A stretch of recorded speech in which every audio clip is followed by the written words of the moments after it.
My son canceled my 75th birthday party over a temper tantrum thrown by his mother-in-law. There was no apology, just the expectation that I would step in and babysit anyway.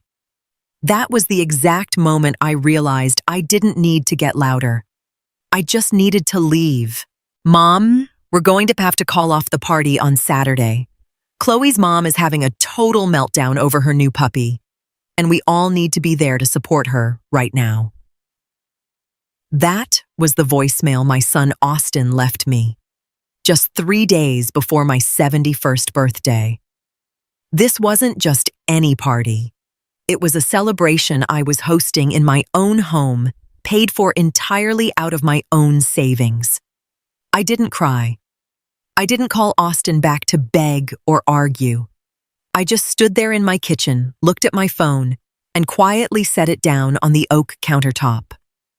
The roast I had been marinating in red wine and herbs for the weekend was sitting in a bowl in front of me. Methodically, I picked up the knife, cut the meat into smaller portions, and put them in the freezer. That was the moment I realized my days of being a doormat were officially over. I'm Evelyn, 69, and I've been a widow for 5 years. For the past 2 years, Austin and his wife, Chloe, have been living in the renovated upper floor of my house in a quiet suburb of Atlanta. It was supposed to be a win-win arrangement for my later years. But Chloe didn't see me as a mother-in-law. She saw me as a live-in maid and a free babysitter for their little boy, Leo. My son just looked the other way. They figured that because I was older, I didn't need my dignity anymore. Chloe had even started quietly replacing my family photos and decor in the hallway with her own modern pieces without asking. When I walked into the kitchen later that evening, Chloe was sitting at the table tapping away on her iPad. She didn't even look up. "Oh, Evelyn, good you're here," she said carelessly. "Since we're going to be at my mom's on Saturday, you can just stay home and watch Leo. It actually works out perfectly." No apology for canceling my milestone birthday. No empathy whatsoever. Just another chore. I didn't feel rage, just a deep, cold clarity. I didn't argue.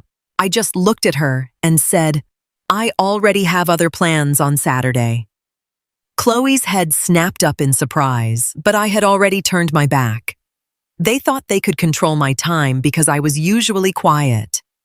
They had no idea that my silence was the beginning of the end for them.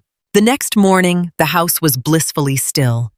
Austin was at work, and Chloe had dropped Leo off at preschool. I sat down at the kitchen table with a cup of coffee, opened a drawer, and pulled out my little blue notebook. My late husband and I had built this colonial-style house 30 years ago, brick by brick. It belongs to me entirely. The deed is in my name, and the mortgage has been paid off for a decade. Austin and Chloe only paid a tiny monthly fee for utilities which barely covered the skyrocketing costs of electricity and heating. The rest of the household expenses came out of my own comfortable pension. I walked slowly through the rooms to take a mental inventory. In the basement sat Austin's expensive mountain bike, because he claimed there was no room for it upstairs. In the garage stood Chloe's brand new SUV, while my little sedan was left parked outside in the cold rain. They had spread through my house like invasive ivy. That very morning, I started shifting the balance of power. My first stop was the bank. I immediately closed the joint account I had set up to fund the household groceries, an account I had been subsidizing heavily. From now on, there was only my private account. At dinner that night, Chloe set down a bowl of plain pasta. "We really need to pinch pennies, Evelyn. Inflation at the grocery store is getting out of hand," she said instructively, while placing a plate of premium seared salmon in front of herself and Austin. I was left with the dry carbs. I ate in silence. I didn't need salmon to make a point. After dinner, I went to my room, locked the door, and opened my binder of household contracts. Electricity, gas, internet, every single utility was under my name. I was the invisible foundation keeping their comfortable lifestyle afloat. And I was completely ready to pull the rug out from under them. Saturday arrived, my 71st birthday. By 7 a.m., the house was completely deserted. Austin, Chloe, and Leo had rushed off to Chloe's mother's place. There was no card on the counter, no flowers, just a dirty coffee filter Chloe had neglected to throw in the trash before leaving. I looked at the mess, put on my best winter coat, grabbed my favorite handbag, and walked out the front door. Weeks ago, I had reserved a table for one at a high-end restaurant downtown that I had been dying to try. I thoroughly enjoyed every bite of my 3-course meal. The waiter was incredibly attentive, and the food was spectacular. I ordered a glass of Pinot Grigio and raised it in a silent toast to myself and the decade ahead. At 70, I was healthy, sharp, and financially independent. While I was enjoying my dessert, my phone buzzed in my purse. It was a text from Austin. "Where are you? We came back early. Chloe needs the garage clicker. Your car is blocking the driveway." I read it, hit delete, and slid the phone back into my purse. I didn't rush. When I finally pulled into the driveway late that afternoon, Chloe was standing there with her arms crossed, her face flushed with irritation. "Where have you been? We've been waiting out here for an hour.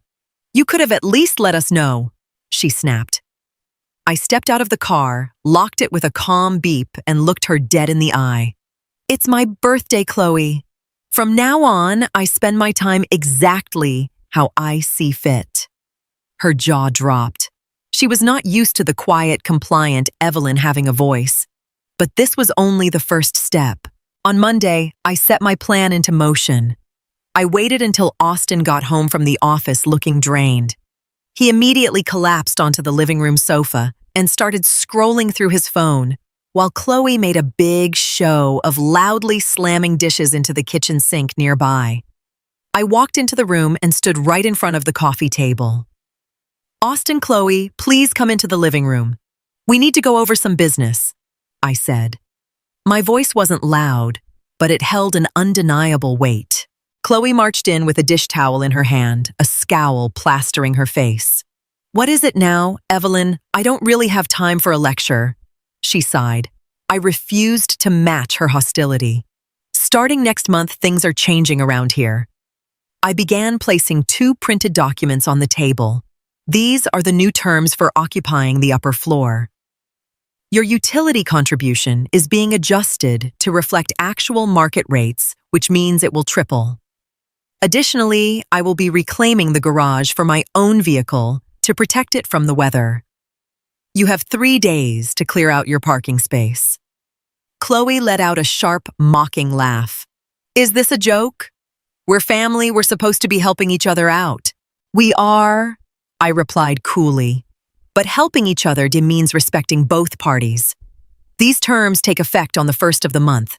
If you choose not to sign, you'll need to find other arrangements."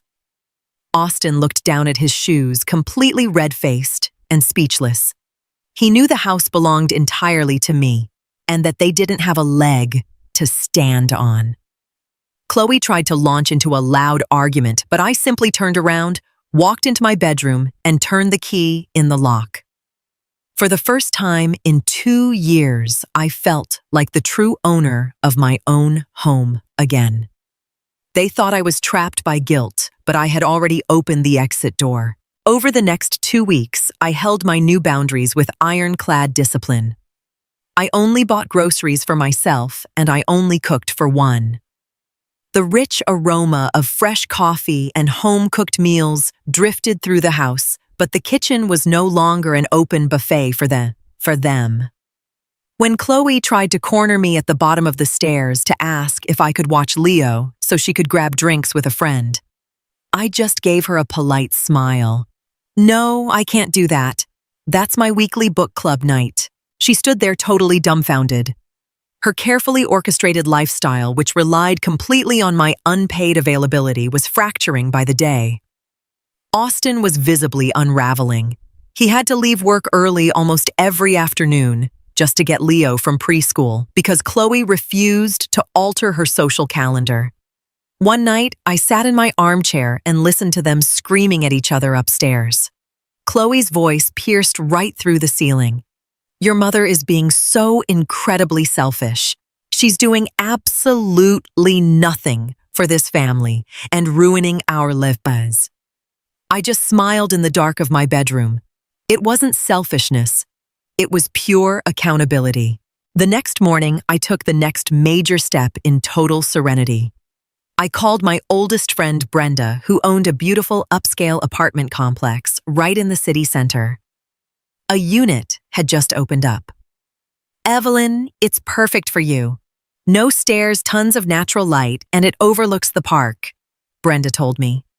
I toured the place that afternoon. Holding the key in my hand brought a wave of peace I hadn't felt since my husband passed away. I signed the lease on the spot. Austin and Chloe had absolutely no idea. They still thought our standoff was just about garage space and utility bills. They didn't realize I was stepping off the board entirely. Dear Quiet Revenge community, we wanted to take a moment to thank you for your kindness, encouragement, and loyalty. Many of you have been with us through hundreds of stories about family relationships, difficult choices, heartbreak, courage, and quiet justice. We believe in being transparent. AI tools may assist certain parts of our production process, but every story is carefully reviewed, edited, fact-checked, where appropriate, and prepared by our team before it reaches you. If you'd like to help us continue creating new stories, please consider supporting Quiet Revenge with the cost of a small cup of coffee. Patreon, https://www.patreon.com/quietrevenge. Family, co-fi, https://ko-fi.com/the story. Family, PayPal, https://www.paypal.com/PayPalme/Kanhuangmin. Thank you for helping us keep this community strong. I began systematically packing up my life. I purposely left the large furniture alone so I wouldn't raise any red flags or trigger a confrontation. Instead, I focused on my old photo albums, my mother's vintage jewelry, my favorite books, and my legal documents, sealing them away in heavy-duty moving boxes. Every day, while they were out of the house, I quietly loaded 2 or 3 boxes into the trunk of my car and drove them over to my new apartment downtown. It was a precise, almost clinical operation. To a casual observer, the house looked completely normal, but the first floor was being hollowed out day by day. One afternoon, Austin caught me off guard. He had an early release from work and walked into the kitchen just as I was wiping down an empty shelf where my fine china used to sit. "Hey, Mom, are you redecorating or something? It looks kind of bare in here," he asked, looking around with a confused frown. He looked exhausted, and his shirt was a wrinkled mess, a chore I used to silently take care of whenever he left his laundry baskets by my door. "Yes, Austin. I'm just making some room for a change," I replied shortly, offering no further explanation. He hesitated, shifting his weight from one foot to the other. "Look, Chloe is drowning, trying to manage Leo and the house upstairs. Could you maybe just cook dinner for us a couple of times a week? It would be a lifesaver." I cut off his pleading with a calm, unyielding look. "Austin, you're 38 years old. You started your own family a long time ago. It's time for the two of you to manage your own lives." He looked like a little boy whose favorite toy had been taken away. He had forgotten how to handle responsibility because I had spent a lifetime shielding him from it. Now he was going to have to learn the hard way. And the biggest lesson was still to come. The day I left for good was a bright, beautiful Thursday. I had hired a professional moving crew and they pulled into the driveway at exactly 8 a.m. Austin and Chloe were at their respective jobs, and Leo was at preschool. The movers were incredibly fast and efficient. Within 3 hours, my bedroom set, my favorite antique armchairs, and all of my personal kitchen appliances were securely loaded onto the truck. I took one final walk through the first floor. It was completely empty, swept clean, and echoing with a profound silence. Every footstep rang out clearly against the hardwood floors. On the bare kitchen island, I left a large, plain white envelope. Inside, there was no emotional, angry goodbye letter. We were far past the point of words. It contained an official letter from my accountant, along with a formal lease agreement for the entire house should Austin and Chloe wish to rent the property fully at standard market value, of course. Next to the envelope, I placed my set of house keys. I was severing every single tie based on forced obligation. I locked the front door behind me, got into my car, and drove away without looking back. When I arrived at my new apartment downtown, the space smelled cleanly of fresh paint. The afternoon sun was pouring through the massive windows, lighting up the park across the street. I unpacked my coffee maker first, brewed a strong cup, and sat down out on the balcony. My phone sat quietly on the outdoor table. I knew it would start buzzing in a matter of hours. But this time, I was completely at peace, ready to just flip the switch to silent. The peace lasted until exactly 5:30 p.m. Then my phone began vibrating violently against the tabletop. Austin called 3 times in a row, followed by 2 frantic calls from Chloe. I let the phone ring out completely before finally picking up on his next attempt, holding it calmly to my ear. Austin's voice was pure panic, breathless, and on the verge of tears. "Mom, where the hell are you? The entire downstairs is completely empty. There's nothing left." "What is going on, Chloe? Just found an envelope on the counter." In the background, I could hear Chloe screaming hysterically, her voice echoing off the bare walls. "I moved out this morning, Austin," I said evenly. "I'm living in my own apartment downtown now." A heavy, stunned silence fell over the line.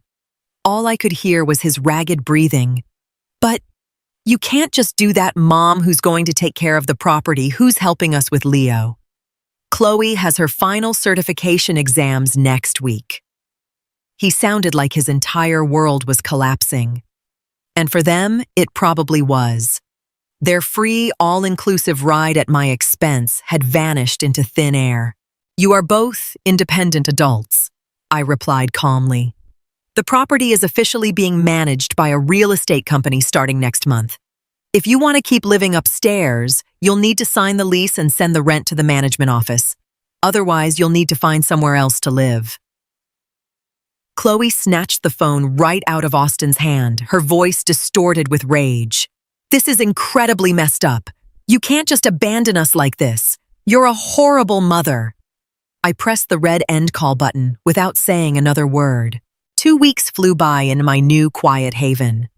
I didn't block their numbers, but I strictly replied via short texts and only regarding official business. Through Brenda, who still kept in touch with some of my old neighbors, I got updates on what was happening at my old house. The picture-perfect life Austin and Chloe had projected had completely fallen apart. Since no one was taking care of the lawn or putting out the trash on time, they were already racking up fines from the homeowners association and angry complaints from the neighbors. Chloe actually had to drop out of her certification program because they couldn't find anyone to watch Leo for free, and the cost of a private nanny swallowed their disposable income instantly.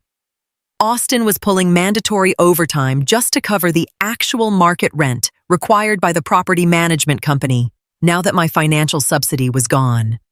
The neighbors reported that the 2 of them could be heard screaming at each other in the driveway almost daily.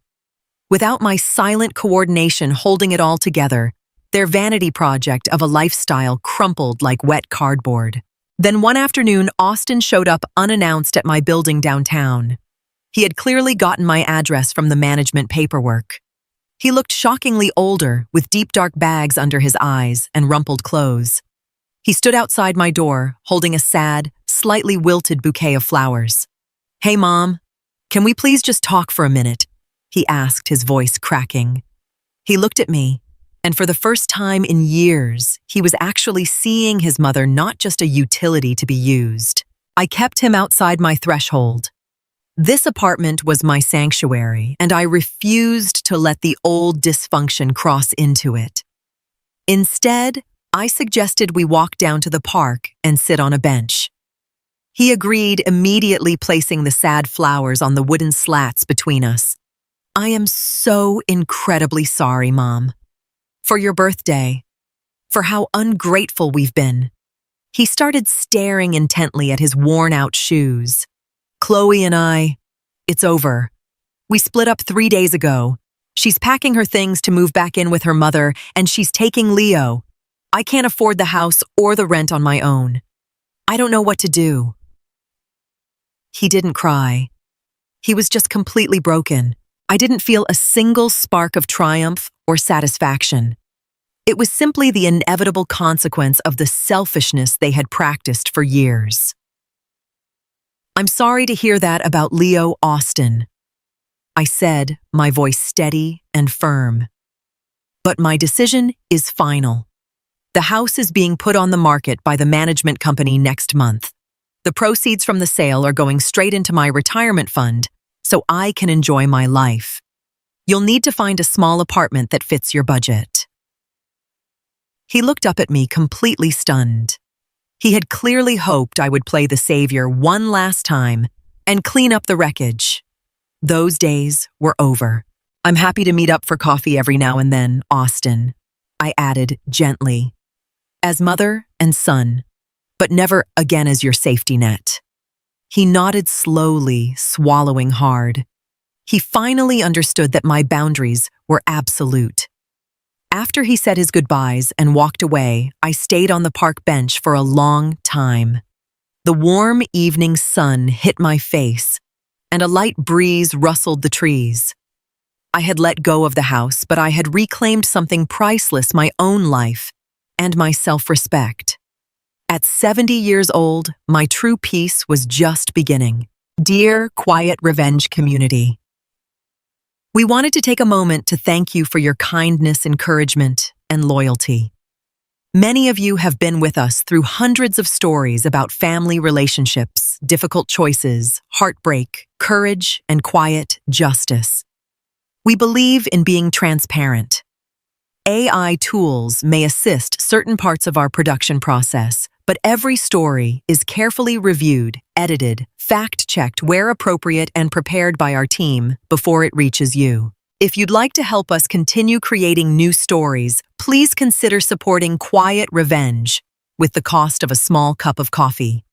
Patreon, https://www.patreon.com/Quiet Revenge Family Co-Fi https://kyo-fi.com/The Story Family PayPal https://www.paypal.com/PayPal me/Kan Huang Min.